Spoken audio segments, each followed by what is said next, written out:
pessoalzão de Montes Claros. Estamos sentindo para Goiânia agora, tá? Na verdade, BH, fazer uma conexão. E estamos indo para Anápolis, no Goiás. Uma turma lá para conhecer a turma da Araguaia.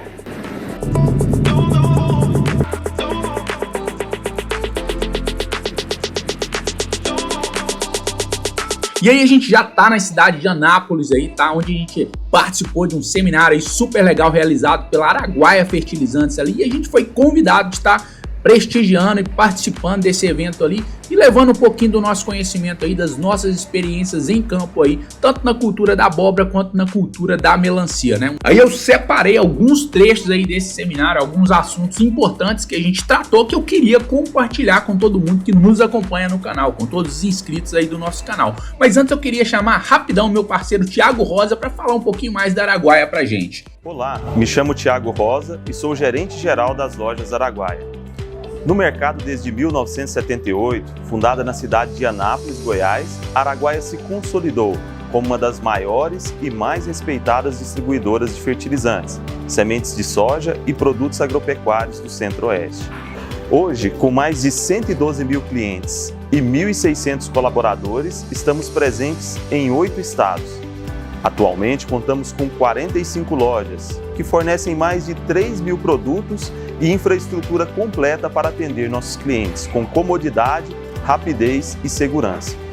Também possuímos 5 unidades fabris de fertilizantes, amplas, funcionais, com elevada capacidade produtiva, dotadas de equipamentos precisos e processos de produção totalmente controlados. Além disso, dispomos de uma unidade de beneficiamento de sementes de soja, uma fábrica de nutrição animal. Fornecemos aos nossos clientes programas que visam altas produtividades para que o agricultor possa produzir com mais segurança, eficiência e rentabilidade. Para isso, dispomos de assistência técnica personalizada em campo, que acompanham de perto as culturas.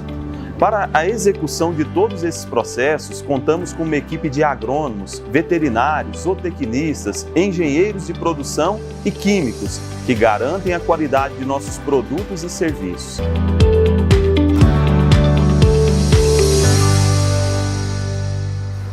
Tratamento de semente, boa pergunta também.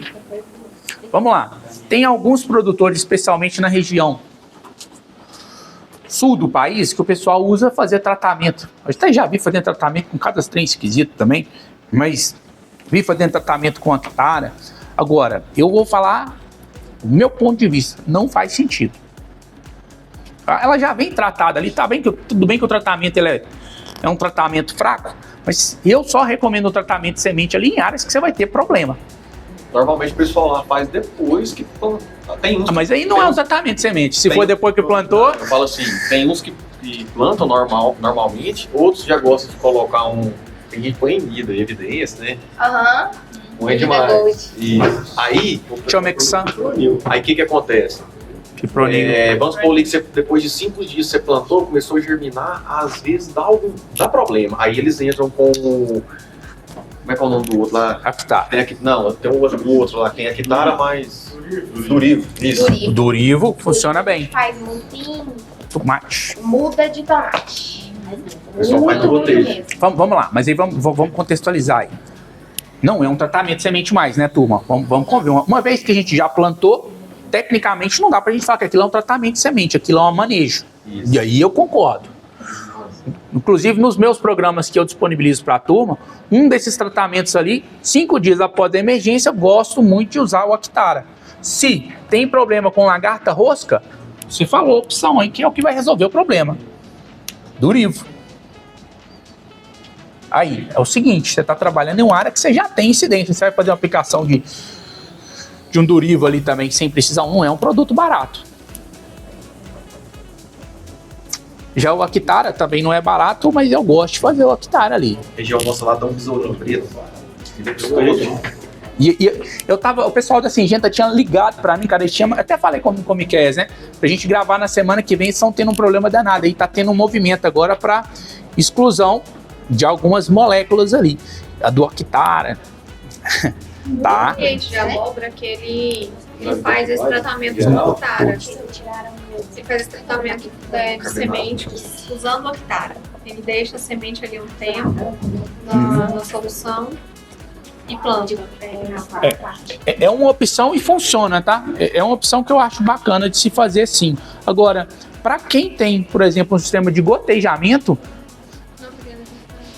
a irrigação localizada, eu prefiro fazer ela no gotejamento ali. Operacionalmente é mais fácil de se fazer. Agora, essa técnica de você fazer o tratamento ali, o produtor também pode usar essa técnica de embebedação, né? Que é a que a gente fala ali para acelerar o processo de germinação. Deixa de molho de fruta. Isso, e funciona, tá? Não precisa achar que não funciona não, porque funciona sim. Só que você aumenta muito a sua mão de obra ali. Aquele tratamento ali que vinha na semente ali, você já perde ele, né? Que ele acaba... É isso que eu ia perguntar, se nesse momento você perderia. Você perde ele. Perfeito, né? Exatamente, você perde aquele tratamento de fábrica. Embora seja um tratamento, em tese, mais fraco. Mas se você já quer usar essa técnica de embebedação para acelerar a sua germinação, é uma técnica que ela funciona. Inclusive, eu li uma dissertação de um trabalho espanhol, cara, que lá é onde o pessoal usa mais essa técnica, que as melhores eficiências são com 48 horas de embebedação. Normalmente o pessoal faz isso também quando você tem problema com germinação, às vezes algum bicho vai lá e come, né? Pra você poder fazer o replantio, né? Isso. Exatamente, é uma estratégia que você tem para você poder acelerar o seu replantio e não ter uma diferença tão grande entre plantas. Eles usam a 21, que o ciclo dela é mais rápido. Exatamente, uma outra opção que você tem também. Inclusive, essa é uma das que eu recomendo no material do mapa lá. O que eu gosto de fazer é trabalhar com a Top Gun. Porque a Top Gun, você tem um ciclo mais curto ali. Lavoura que você vai trabalhar, por exemplo, com a Manchester, isso sim é uma boa estratégia para você manter a operação, a padronização da sua lavoura, se você está trabalhando com plantio direto por semente. É uma das estratégias que você tem. Ou você faz 10% de muda para você ter as mudas para replantar, ou você usa variedades de ciclo mais curto. A melhor casadinha que eu achei até hoje é justamente da Manchester com a Top Gun. A boa e velha Top Gunzinha, antiguinha. Porque ela já sai mais vigorosa do que a 21, inclusive. O pessoal usa Liverpool também. Mas aí não faz sentido. A Liverpool, o pessoal fala de redução de ciclo de Liverpool e de Manchester, ela dá diferença de 2 dias, cara. 2, 3 dias. A Liverpool é muito parecida com a Manchester. Tá? A 21 ela é de quem? Da BASF. Da BASF. E é uma ótima variedade. Eu costumo falar, isso aqui é um recado que eu queria deixar para todo mundo, tá, turma? Que isso aqui é legal vocês falar com os produtores, cara. Tem que pôr na cabeça do produtor. A gente fica... Produtor, eu enquanto produtor posso falar isso. A gente fica sempre buscando as melhores variedades, buscando genética cada vez melhores para transferir a responsabilidade. Era aquilo que a gente começou a falar lá no início da conversa. Essas variedades, elas são excelentes variedades e tá cheias de boas variedades no mercado, sabe, Miquel? Mas mais importante do que a variedade, cara, é o manejo que você vai dar. Não faz muito sentido você estar tão preocupado com a variedade que eu vou plantar se você vai fazer um manejo meia boca na sua lavoura. Está preocupado com o piso da semente, você vai fazer Você está entendendo? Então é bem por aí. O pessoal, é muito comum em todas as culturas isso aí, tá? Em todas as culturas. Os caras querem sempre o tomate que é o mais produtivo. E normalmente, burro anda, burro come. Aquilo que é mais produtivo é aquilo que mais necessita de cuidado. Exatamente. E aí você entende que a turma inverte as coisas. A turma inverte mesmo. Não, essa aqui é a que dá mais. O cara só olha o tanto que ela dá por hectare. Aí vê um cara no YouTube falando assim, ó, 70 toneladas por hectare com a melancia tal. É essa que é a boa. Nunca que ela vai tirar uma lavoura dessa.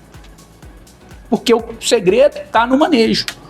80% da performance de uma lavoura de melancia, isso aí eu falo com a turma da Syngenta, da BASF, falando enquanto produtor, tá? Não estou falando enquanto técnico, nada disso. 80% de uma lavoura tá no manejo e condução da lavoura. Você pode pegar qualquer uma dessas variedades mais antigas aí, ó, Top Gun, vamos pegar Colt, pega umas variedades antigas aí, que tem variedade muito boa aí, cara. Tem uma própria Caristan, só que a Caristan é um ciclo mais longo um pouco, né? Mas o segredo tá aí no manejo. Antiga e uma boa variedade, cara.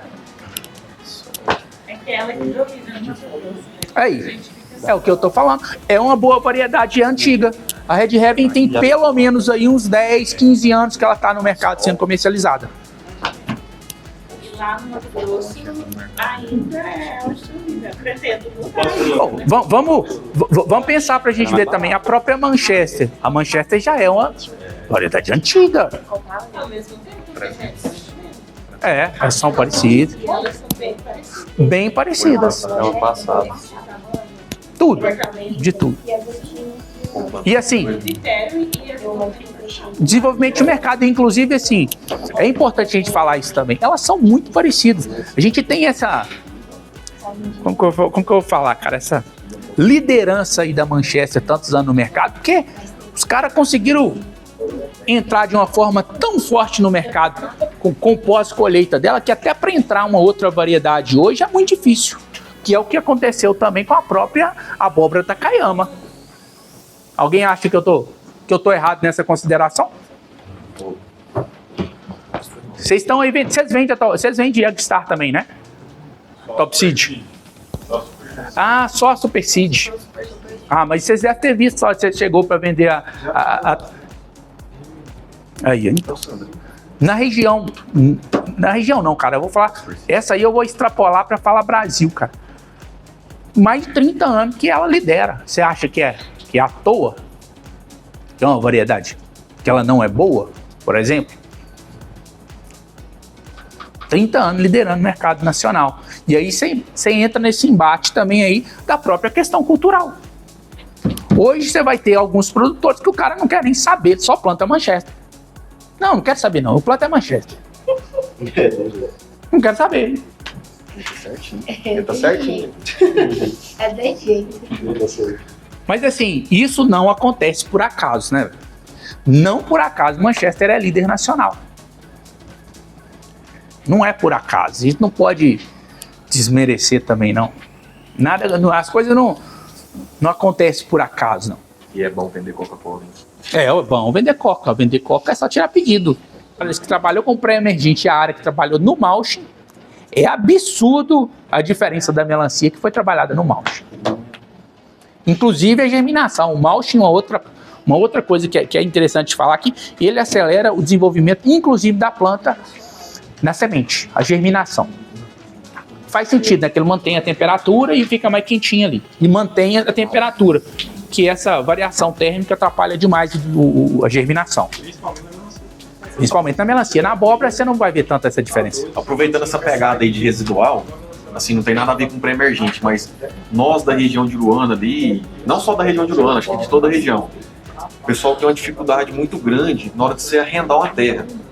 O produtor, às vezes, o dono da terra, o dono da fazenda, mente pro produtor que não fez herbicida de pastagem, fez tem uns 5 anos, aí lá tem residual de picloram. Nossa, picloram fica na O cara planta melancia, aí dá pau, hein? Dá pau. Nossa. Picloram, você vai ter um outro também que dá pau demais, cara. Antrazina. Antrazina, o cara passou na antrazina ali, 2,4-D, você não precisa achar que não. Pelo 2,4-D, cara, eles falam que dá um intervalo de 10 dias ali, né? Mas o 2,4-D, pelo menos uns 30 dias. A antrazina, eu não planto em área que plantou com antrazina com menos de 6 meses. E o picloram é 3 anos. Não, picloram. Parece que tem a questão do milho, porque o milho tem um ciclo grande, né? Então... E outro, o problema da antrazina é o seguinte, o ciclo, ela até dá para você fazer uns plantios, o que eu recomendo a turma fazer? Trabalhou com antrazina? Faz teste, velho. Pega, espicha umas 10 fitas de gotejamento lá, planta semente, planta umas 50, 100 sementes ali, de teste. O que você fala do glifosato? Vamos por parte, vamos chegar nele também. Lá vai eu ensinando a fazer coisa errada também. Mas... Desliga a câmera aí. Não, mas vamos lá. Vou falar de experiência, não estou recomendando nada. Eu falando que eu já fiz e que já deu certo. Não recomendo também, não. Bom, falamos aí dos pré-emergentes. Então vamos falar um pouquinho do... Tinha alguma coisa mais para me falar, eu esqueci. Tô velho mesmo, que é essa. A idade vai chegando. Vamos lá, é o seguinte. Vamos falar ali do glifosato. É um produto que é bom a gente usar para poder minimizar esse problema. O que o pessoal costuma fazer? Você liga a fita de gotejamento e deixa germinar. Embora não seja o ideal, sabe? Porque aí você acaba pondo água ali, o solo já vai ficando mais compactando, né? Mas alguns produtores em áreas que você tem essa infestação muito alta, cara, que é um problemaço mesmo, e você não dá conta de capinar, pessoal, espicha as mangueiras, dá uns 10 dias ali, deixa germinar e você faz a aplicação do glifosato e aí você pode plantar. Germinar o mato, né? É isso aí, pelo amor de Deus, deixa germinar o mato, a melancia não. Porque é o seguinte, como que o efeito do glifosato ali, ele age na planta? Ele não deixa um residual no solo, da parte vegetativa pelo menos, que atrapalhe a germinação, tá? O glifosato ele vai ter uma ação ali quando ele tem contato foliar. A parte biológica eu não vou falar não, porque aí seria leviano da minha parte falar, que eu acredito que fica um residual assim lá que pô... Isso aí. E se você... Aqui eu já fiz vários testes, tá? Isso aí você pode fazer, inclusive com plantio ali, aplicação, plantio da semente, com um dia, no outro dia se você fizer o plantio, se você fizer a aplicação do glifosato, você não tem fitointoxicação. Só que aí é o seguinte, se você errar, já tiver qualquer partezinha da plântula ali para fora, vai pegar. Então, para você recomendar de uma forma segura, assim, ó, não dá problema, embora não seja, tecnicamente não é recomendado, tá, turma? A gente não pode fazer isso aí, mas em áreas, a gente tem que estar atento aí para as dificuldades, né? A gente tem que olhar o lado do produtor também e funciona, você não vai ter problema com a germinação. O cliente do Otávio, eu acho que ele fez glifosato, foi, Otávio? Foi? Seu cliente? Ah, naquela? É. Foi. Ele sentou no gancho, no anti-aplique. O resto fez glifosato. Deu problema com o glifosato? Ele não sabe. Faz teste, cara. Faz o teste. Costuma ser outros produtos, tá? O cliente meu de mentoria, lá em Paragominas, plantou uma roça do lado da lavoura dele de soja lá. Olha pra você ver as cagadas. Vocês devem estar vendo isso aí direto. Galão. Pegou e passou 10 litros que estava sobrando no galão do 2,4-D e pôs num galão de redutor de calda. Nossa. O cara fez a aplicação e chuta como que ele fez essa aplicação no drone. Sobrou nada da lavoura do cara. 8 hectares, melancia com 20 dias. Você quer ouvir no carvão? Pegou a Minoflex e entregou a Minon. Nossa senhora, aí era culpa do vendedor, né não? Nossa senhora. Matou tudo, né? Uai. Torra. Não fica nada. Então, o produtor tem que estar ligado com esse tipo de desatenção. Acontece demais. Agora, qual que é o nome dele? Esqueci. O Otávio. Eu suspeito que não seja o glifosato, tá? Suspeito de verdade. Tem que entender qual que é o manejo do produtor. Um negócio que acaba acontecendo demais, problema de fitointoxicação. É muito comum o cara errar em dosagem ali na fase inicial. O Actara, que é um dos produtos que a gente utiliza muito, cara, se errar a dosagem de Actara, dá chabu de lavoura. Politrin não pode colocar em melancia com menos de 20 dias. E tem gente recomendando. Você vê um monte de gente recomendando. Sem mistura nenhuma, né? Sim, o problema é que o cara erra a dosagem. Sim, não. É isso aí, tem que tomar cuidado. Decis, Piretroid também. E o Decis, inclusive, tem registro. Se errar a dosagem dele ali, vai dar problema. O problema é que muitas vezes não é nem erro de dosagem. Dosagem muito pouca, mas ele não vai resolver o problema. Eu falei no início da conversa, o pior produtor é aquele que acha que sabe. É o pior produtor. Cara, eu, assim, agora eu vou fazer uma recomendação pra vocês aí, tá? Eu particularmente, assim, não recomendo de jeito nenhum produto, eu recomendo dosagem acima de burro. O que é muito comum, inclusive, a turma, os agrônomos recomendaram, não, pode aplicar um pouquinho a mais aqui que dá uma fortalecida. Eu não recomendo. Uma boa, não recomendo, porque eu não acho que é isso que resolve. Eu realmente acredito ali, o que vai resolver problema é a consistência das aplicações. Depois de você terminar seu raciocínio, eu queria te fazer uma pergunta sobre fisiologia da melancia, sobre a casca dela. Bora lá, bora aí, estamos aí para responder mesmo. É o seguinte. Aí a hora que acabar a live, a hora que acabar aí, acabou a hora aí, vocês... É o seguinte, a gente tem, até hoje, nós consultores, os produtores, a gente fica sempre com pulga atrás da orelha, não sabe se é manejo, o que é. A melancia no período do frio, nós vamos falar do calor primeiro, no período quente, ela tende a ficar com a casca lisinha, né? A polpa mais avermelhada, mais doce, o clima tá a favor, né? Isso. Beleza, aí quando você pega o período do frio, eu não sei, acho que você não vai ter esse problema no Tocantins, né? A melancia fica cascuda. O que é? Manejo? É clima mesmo? O que a gente pode fazer para ajustar isso aí? Vamos lá. Você acha que é relação nitrogênio-potássio? Faz todo sentido. Normalmente, cara, ô Felipe, Vinícius? Felipe. Vinícius, uma hora vai ser difícil, mas Felipe, vamos lá. Normalmente todo problema que acontece numa lavoura, na grande maioria das vezes, nunca é um único fator. Vocês vão perceber isso aí sempre. Lavouras que dão problema ali, é uma soma de fatores que causam um determinado problema. Assim como é um acidente. Alguém já fez uma investigação de acidente do trabalho aqui? Acidente do trabalho? A investigação vai fazendo, vai olhando assim. Por que o cara estava sem EPI? Porque o estoquista não entregou, o supervisor não mandou. Aí você vai olhar por que o estoquista não mandou. Aí tem um outro. Você vai chegando um monte de. Eu acho que faz, porque tem uma placa ali fora tantos dias sem esse. Eu cheguei lá e olhei lá. Eu vi lá. Aí, bom. Essas investigações de acidente, assim como acontece em aeronave também, é uma forma que a gente tem de detectar os problemas e melhorar os processos. Por ter vindo da Vale, era um negócio que eu fazia muito lá, eles eram muito chato com a parte de segurança. Quando minha lavoura começou a dar problema e depois que eu quebrei mesmo, eu falei assim, agora eu não quero nem saber, meu irmão, eu vou na causa raiz disso aqui. Fiquei igual que especialista em qualidade. Fazendo lavoura minha que não batia mais de 50 toneladas, causa raiz, ia fazendo aqueles estudo mesmo, metodologia de pesquisa mesmo, e aí nunca chegava a nenhum único fator. Você não chega a nenhum único problema quando você... Nenhuma única causa quando você tem um problema raiz. Se o problema é de baixa produtividade, por exemplo, você vai achar lá, faltou nutriente, faltou manejo, faltou isso, faltou aquilo, faltou saber fazer, não aplicou nas horas certas, faltou um monte de coisa. E aí você vai fazer um plano de ação para corrigir cada uma daquelas coisas.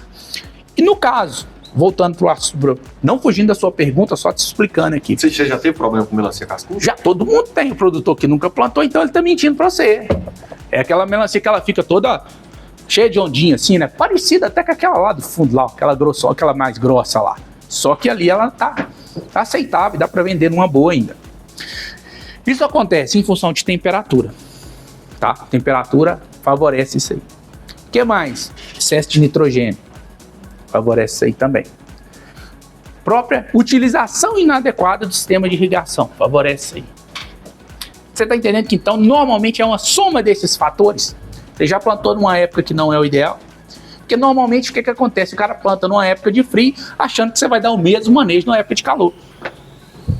Você concorda que o desenvolvimento da planta é diferente? Não, na época do frio, a melancia lá em Uruana, eu já vi bater 100 dias o ciclo dela. E na época do calor agora, 75, 80 dias. Eu já vi Manchester sair na região de Piedade aqui com 120 dias. Manchester. Credo. 120 dias.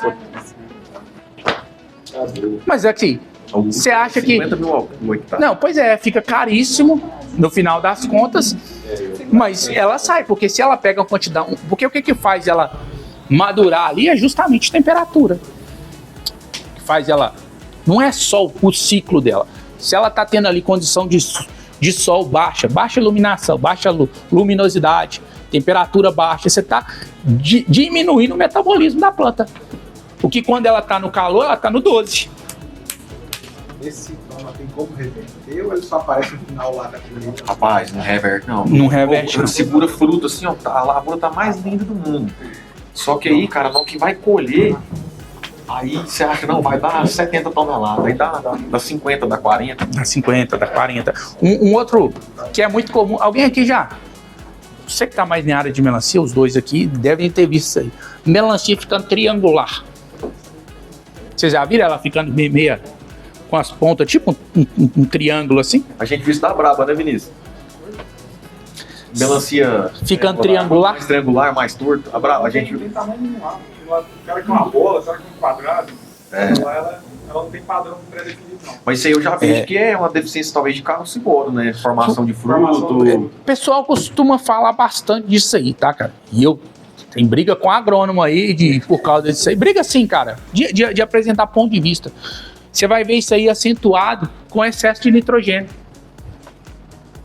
Excesso de nitrogênio. Você vai ver que ela dá uma trinca muito massa, que a trinca que ela dá no... Eles falam é o símbolo da Mercedes. É, exatamente, aquele símbolozinho da Mercedes. Ela dá aquela trinca ali, bem rachadona. Mas isso aí pode estar associado também, os produtores de melancia lá tem uma mania de cortar a água dela na hora que ela está em processo de pegamento de fruto. Para a planta entender que ela vai morrer ali, né, e segurar o fruto mais rápido. Aí, às vezes, tem fruto ali que já está seguro, fruto maior, que você corta a água, ele entorta. Entorta. Que aí pode ser uma deficiência. Cortou a água, pode ser que dê uma deficiência de cálcio fora. E assim, O que você acha? isso aí é uma técnica que a gente chama de choque também. A Manchester é uma das melancias que é comum a gente precisar fazer isso. Isso aí. Quando que você faz isso aí? A Manchester, se você dá para ela condições muito boas para ela performar, velho, o que ela acontece? A hora que ela não flora, a hora que ela chega nos 30, 35 dias ali, ela fica de boa e vai soltando parte vegetativa e não flora. Então, em condições de temperatura ideal, a Manchester tem que estar florando ali nos 35 dias. Se chegou nos 35 dias ali, você está dando boa nutrição, não tem doença, não tem nada, corta a água, 3 dias, 4 dias. Corta mesmo. Não precisa ter dó de cortar, não. Se ela estiver bem nutrida, se ela estiver com boa nutrição e sadia, ela não vai morrer. Ela vai dar uma murchadinha ali, você fica atento também nas horas mais quentes do dia, pra você não deixar ela chegar no estádio de murcha permanente. Todo mundo conhece aí, né, pessoal? As aulinhas de fisiologia aí. Só que assim, se você for pegar uma melancia do período frio, ela com 35 dias, ela não tem estrutura foliar para poder já ter um pegamento de fruto. Você tem que colocar ela para vegetar mais. Aí ela vai segurar lá para os seus 50 dias. Lá, exatamente, é o que eu tô falando. Mas aí são períodos diferentes. Você concorda comigo? Se na época do frio ali ela tá pequenininha, você vai cortar água nela para quê? É porque o problema tá sendo em relação à temperatura. O problema não tá sendo que ela tá preguiçosa. Então essa técnica aí do choque, você vai usar ele ali em condições muito específicas. A hora que você vê que a planta já tá toda formada, ela tá ali na hora de florar e não florou ainda. Eu diria que é ponto-chave essa melancia, né? Pegar no chute e tudo, eu acho que é o mais importante. Cara, diria não. Porque é ali que é ali que se define a produtividade da lavoura. Só que às vezes, quando a carga da melancia, vamos falar assim, ela tá desigual, aí é errado o cara fazer, porque aí os frutos maiores entortam. Exatamente. Daí a importância do cara sempre, um dos indicadores que a turma não busca trabalhar, é buscar trabalhar com esses indicadores de padronização. Padronização tanto na germinação, quanto na padronização de frutos. E aí, nesse caso, eu já prefiro a muda, que fica tudo padrão, ela vai segurar tudo igual. Exatamente. É uma das vantagens que a gente tem para quem trabalha com muda. Você garante a padronização da lavoura. Você não gosta de muda, né? Nossa, isso aí, exatamente. Então, o que é bom para... A questão é, como eu falo, o doutor tem que ser mais tecnificado também, tá? Isso aí. Mas eu creio que isso aí vai virar realidade. Daqui uns 2 anos, malte e muda a realidade da melancia. Para plantios profissionais e comerciais, eu acredito que sim. Se esse vídeo te ajudou de algum modo, aí considere se inscrever e ativar o sininho de notificação para receber muito mais dica igual essa aí. Porque o canal aqui, se você não percebeu até agora, tem conteúdo de verdade. Um abraço, até semana que vem. Fui!